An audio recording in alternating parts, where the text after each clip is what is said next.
تو النکاح من سنتی. نمبر 2، من رغب عن سنتی فلیس منی. یہ کڑوی بات ہے، مقطع میں آپ پڑھی ہے، سخن دسترانہ بات. یہ بہت سو کو بہت بری لگے گی میری بات. خدا کے لیے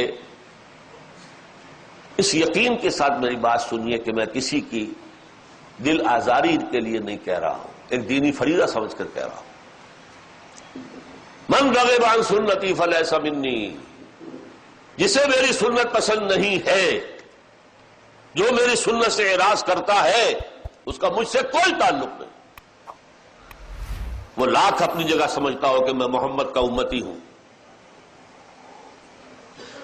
میرا امتی نہیں ہے. ہو سکتا ہے ہم شفاعت کے امیدوار بن کر حضور کی طرف دیکھیں اور حضور فرمائے دفع ہو جاؤ، تمہارا مجھ سے کوئی تعلق نہیں. میری سنت. اب سنت کسے کہتے ہیں؟ حضور کا طرز عمل. سنتیں چھوٹی بھی ہیں بڑی بھی ہیں. جیسے آپ اکنامکس میں اصطلاح استعمال کرتے ہیں میکرو اکنامکس، مائکرو اکنامکس. تو میکرو سننا، مائکرو سننا. مائکرو سننا کی مثال سب سے مائکرو، سب سے چھوٹی. مسجد میں داخل ہو تو دایاں آگے جائے بایاں نہ جائے، باہر نکلے تو بایاں پہلے نکلے دایاں نہ نکلے. کسی نے تو نکلنا ہے بھائی، لیکن احساس رہے کہ داخل ہوتے ہوئے دایاں آگے، نکلتے ہوئے بایاں آگے. بیت الخلاء میں جا رہے ہو تو بایاں آگے دایاں بعد میں، نکل رہے ہو تو دایاں پہلے بایاں بعد میں. سنت پر عمل ہو گیا، ثواب مل گیا. رات کو سونے لگے، قبلہ رخ ہو جاؤ، کروٹ لے لو قبلے کی طرف، اور اپنے گال کے ہاتھے اپنی دالی ہتھیلی رکھ لو. اللہ مزید توفیق دے تو مسنون دعا بھی مانگ لو. سنت ہو گئی. اب میں مائکرو سنت کی کوئی تفصیل یہاں نہیں دے سکتا. وہ تو جن کا پہلے ذکر آیا ہے، ڈاکٹر عبدالحی عارفی رحمت اللہ علیہ، ان کی کتاب بہت جامع اس موضوع پر موجود ہے، اسوہ رسول.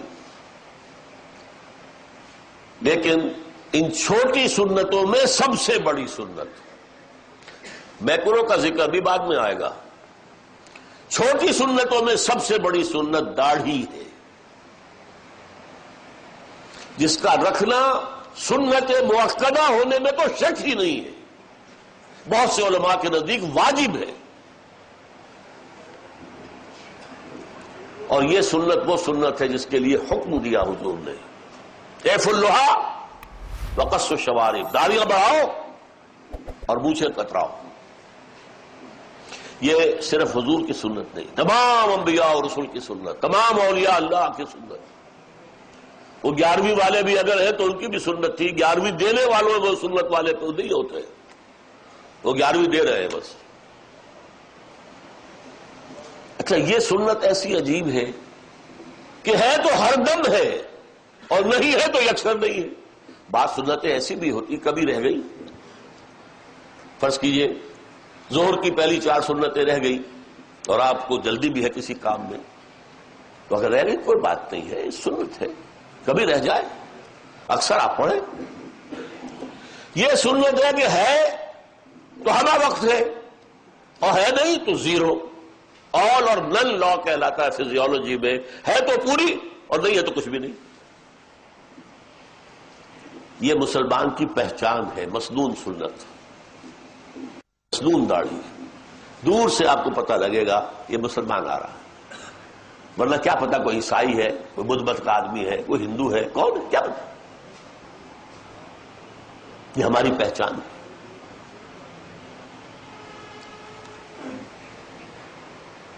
من رغب عن سنتی فلیس منی. غور کر لیجئے، ہم نے کسی کی سنت کو چھوڑ کر کسی کی اختیار بھی تو کی ہے. حضور کی سنت چھوڑ کر کرزن کی سنت اختیار کی کہ نہیں؟ کسی نہ کسی کا تو راستہ آپ اپنائیں گے.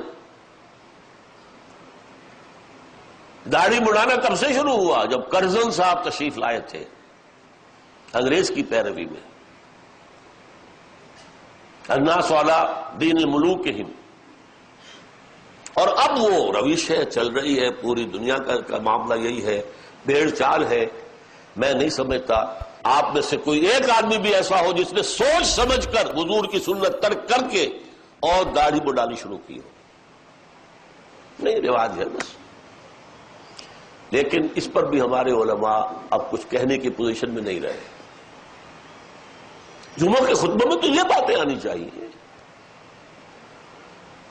کیا کہیں؟ دیہات میں جاگیردار یا کوئی زمیندار سامنے بیٹھا ہوا داڑھی مڑائے ہوئے، کیا کہیں اس کے سامنے؟ شہروں میں بھی اکثر و بیشتر انتظامیہ کے افراد جو ہیں وہ داڑھی مڑے ہیں، کیا کہیں؟ لیکن میں آپ سے خیانت برتوں گا اگر میں اس کا ذکر نہ کروں. And it's never late, too late. اب بھی چاہے آپ کی عمر 60 کی ہو گئی ہو، 70 کی ہو گئی ہو، نہ گھبرائیے کہ کیا کہیں گے لوگ. داڑھی رکھیے، جوان ہے ضرور رکھے، ضرور رکھے، ضرور رکھے. حضور کے ساتھ ہمارے تعلق کا یہ ایک پیمانہ ہے، آئینہ ہے.